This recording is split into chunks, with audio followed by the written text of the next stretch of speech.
দর্শক, আমি এখন অবস্থান করছি নাটোরের রানী ভবানী নাটোর রাজবাড়ির ভিতরে, তারকেশ্বর শিব মন্দিরের ভিতরে।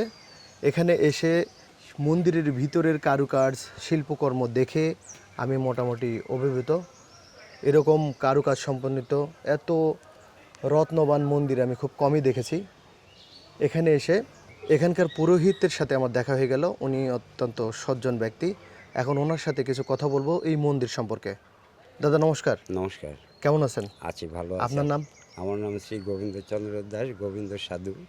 আপনি কতদিন থেকে এই মন্দিরের খেদমতে আছেন? আমি এখানে খুব ছোটোর থেকে আছি, 30-35 বছর হয়ে গেল এটার খেদমত করা। এটা আগে কিছুই ছিল না, রানীমাজ করে থুয়ে যাওয়ার পরে এটা পরিত্যক্ত হয়েছিল। বহুকাল ভগ্ন অবশেষে একটা পরিত্যক্ত জায়গা। তা আমি এটা এখানকার সাধু বাবা, খুব ছোটোর থেকেই বাবার একটা আধ্যাত্মিক সাধক, তপস্বী, জপ তপ করি, সন্ন্যাসী। এখানে এসে জঙ্গলের মধ্যেই তপস্যায় বসি। এই তখন থেকে আস্তে আস্তে আস্তে আস্তে এটা ভক্তবিন্দুর দ্বারা, তাদের সহযোগিতা, আবার পুনরায় এটা প্রতিষ্ঠিত সংস্কার হয়েছে। এখন এটা মহাতীর্থ স্থান। বছরে 2টো অনুষ্ঠান করি, একটা শিবরাত্রি আর একটা শ্রাবণ মাসের শেষ সোমবারে ব্রহ্মম অনুষ্ঠান। হাজার হাজার ভক্তবৃন্দ আসে, মা বোন আসে, বাবার পূজা দেয়, চান করে ওঠে, তাকে চান করায়। এই চান অনুষ্ঠানটা প্রতি বছর আমরা এখন এখানে করি। তাতে মোটামুটি গোটা বাংলাদেশের প্রতিটা জেলা থেকে এখানে ভক্তবৃন্দ আসে। তাদের হেফাজত করা, সহযোগিতা করা, প্রসাদের আয়োজন করা, সার্বিক ব্যবস্থা আমরা করে থাকি। এটা হচ্ছে হনুমানের একটা প্রতিকৃতি। প্রতিকৃতি। এটা প্রতি বছর পূজা হয়। এখানেও অনেক ভক্তবৃন্দ আসে। এটা তীর্থস্থান তো, এই জন্য এখানে অনেক বিগ্রহ আছে।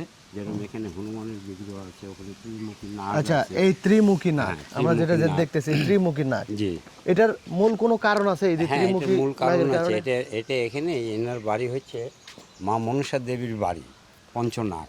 এই যে সামনে এই স্পটটা আছে পঞ্চনাগ, এটা ত্রিমুখী নাগ। হ্যাঁ, এটা হলো ত্রিমুখী আর ওটা পঞ্চমুখী। পঞ্চমুখী। হ্যাঁ, তো ওনারই বাড়ি এটা মনসা দেবী। রাজা মনুষ্য দেবীর বাড়ি কি এটা? এটা গণেশ মানে সব কিছু আছে, কিন্তু শরীর নাই।